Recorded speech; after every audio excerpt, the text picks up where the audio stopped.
अवाम पर petrol bomb गिराए जाने का खदशा है। आइंदा 15 रोज के लिए पेट्रोलियम मसनूआत की कीमतों में 20 रुपए फी लीटर तक इजाफे का इम्कान है। जरा ये बताते हैं कि डीजल की कीमत में 15 रुपए फी लीटर इजाफा हो सकता है, जबकि पेट्रोल की कीमत में भी 11 रुपए तक इजाफा होगा। हुकूमत की जानिब से आइंदा 15 रोज के लिए पेट्रोलियम मसनूआत की कीमतों का ऐलान आज ही किया जाएगा।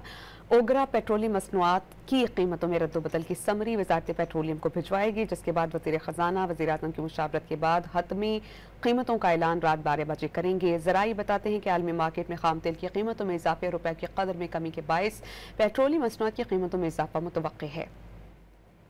ईरान इसराइल जंग के बायस आलमी मार्केट में खाम तेल की कीमतों में इजाफा देखने में आ रहा है। तहम जंगबंदी के बायस दुनिया में खाम तेल की कीमतें मामूल पर आ रही हैं। इससे कबल हुकूमत ने 15 जून को आइंदा 15 रोज के लिए पेट्रोलियम मसनूआत की कीमतों में इजाफा किया था। पेट्रोल की कीमत में 4 रुपए 80 पैसे फी लीटर और डीजल की कीमत में 7 रुपए का इजाफा हुआ था, जिसके बाद पेट्रोल की कीमत 258 रुपए 43 पैसे और डीजल की कीमत 262 रुपए 59 पैसे हुई थी।